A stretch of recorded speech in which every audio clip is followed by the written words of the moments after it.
ಮಾತೃಭಾರತಿ ಹೆಸರೇ ಸೂಚಿಸುವಂತೆ ಮಾತೆಯರ ಒಂದು ಸಂಘಟನೆ, ಇದು ಒಂದು ಗುಂಪು.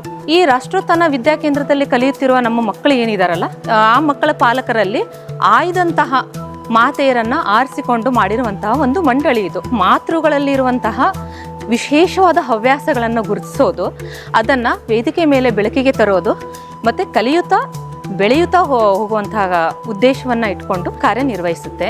ಇದರಲ್ಲಿ ನಾವು ರಂಗೋಲಿ ಕಲಿಕೆ ಇರ್ಬೋದು, ಹಾಗೆ ವ್ಯಕ್ತಿತ್ವ ವಿಕಸನ, ಆಮೇಲೆ ಹೇಗೆ ಇನ್ವೆಸ್ಟ್ಮೆಂಟ್ ಮಾಡುವುದರ ಬಗ್ಗೆ, ಹೀಗೆ ಅನೇಕ ಅವಧಿಗಳನ್ನು ನಾವು ಪ್ರತಿ 3ನೇ ಶನಿವಾರ ತೆಗೆದುಕೊಳ್ತೇವೆ.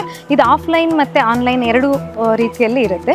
ಸಂಸ್ಕಾರ ಎಷ್ಟು ಮುಖ್ಯ ಅಂತಂದರೆ, ಒಂದು ಮಾತೆ ಮನೆಯಲ್ಲಿ ಸಂಸ್ಕಾರ ಪಾಲಿಸೋದ್ರಿಂದ ಅದು ಕುಟುಂಬದ ಜನರ ಮೇಲೆ ಮತ್ತು ನಮ್ಮ ಮಕ್ಕಳ ಮೇಲೆ ಯಾವ ಥರ ಪ್ರಭಾವವನ್ನು ಬೀರುತ್ತೆ ಅನ್ನೋದಕ್ಕೆ ಒಂದು ಸಂಸ್ಕಾರ ಅವಧಿ ತಗೊಳ್ತಾರೆ. ಇದಿಷ್ಟಕ್ಕೆ ಇದು ಸೀಮಿತ ಆಗಿಲ್ಲ. ಇದ್ರ ಜೊತೆಗೆ ನಾವು ರಾಷ್ಟ್ರೋತ್ಥಾನ ವಿದ್ಯಾಕೇಂದ್ರ ಸುಮಾರು ಸರ್ಕಾರಿ ಶಾಲೆಗಳನ್ನು ದತ್ತು ಪಡೆದುಕೊಂಡಿದೆ. ಆ ದತ್ತು ಪಡೆದ ಶಾಲೆಗಳಲ್ಲಿ ನಮ್ಮ ಮಾತೃಭಾರತೀಯ ತಂಡ ಹೋಗಿ ಸೇವೆಯನ್ನು ಸಲ್ಲಿಸುತ್ತೆ.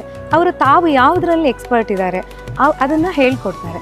ಹೇಗೆ ಅಂತಂದರೆ, ಯೋಗದಲ್ಲಿ ಎಕ್ಸ್ಪರ್ಟ್ ಇರ್ಬೋದು, ಅಥವಾ ಸಂಗೀತ ಹೇಳ್ಕೊಡೋದಿರ್ಬೋದು, ಆಮೇಲೆ ಭರತನಾಟ್ಯ ಇರ್ಬೋದು, ಆಮೇಲೆ ಭಗವದ್ಗೀತೆ, ಈ ಥರ ಹಲವಾರು ಕಂಪ್ಯೂಟರ್ ಶಿಕ್ಷಣ, ಇಂಗ್ಲೀಷ್ ಶಿಕ್ಷಣ, ಸ್ಟೋರಿ ಟೆಲ್ಲಿಂಗ್, ಈ ಥರ ಯಾವುದು ಅವರು ಎಕ್ಸ್ಪರ್ಟ್ ಇದ್ದಾರೆ ಅದನ್ನು ನಾವೇನು ಮಾಡ್ತೀವಿ, ಅವರನ್ನು ಶಾಲೆಗಳಿಗೆ ಜೋಡಿಸ್ತೀವಿ, ಬೇರೆ ಶಾಲೆಗಳಿಗೆ, ಸರ್ಕಾರಿ ಶಾಲೆಗಳಿಗೆ ಜೋಡಿಸ್ತೀವಿ. ಸಮುದಾಯದೊಂದಿಗೆ ನಮ್ಮ ಮಾತೃ ಮಂಡಳಿ ಜೋಡಿಸ್ಕೊಂಡಿದೆ. ಹೇಗೆ ಅಂತಂದರೆ, ಒಂದು ರಕ್ತದಾನ ಶಿಬಿರ ನಾವು ಪಾಲ್ಗೊಳ್ಳುವುದರ ಜೊತೆಗೆ ನಮ್ಮ ಕುಟುಂಬಸ್ಥರನ್ನು ರಕ್ತದಾನ ಶಿಬಿರದಲ್ಲಿ ಪಾಲ್ಗೊಳ್ಳುವಂತೆ ಮತ್ತು ನಮ್ಮ ಅಕ್ಕಪಕ್ಕದವರನ್ನು ಅದ್ರ ಜೊತೆಗೆ ಜೋಡಿಸ್ಕೊಂಡು ರಕ್ತದಾನ ಮಾಡುವಂತೆ ಪ್ರೇರೇಪಿಸ್ತಾ ಇದ್ದೀವಿ.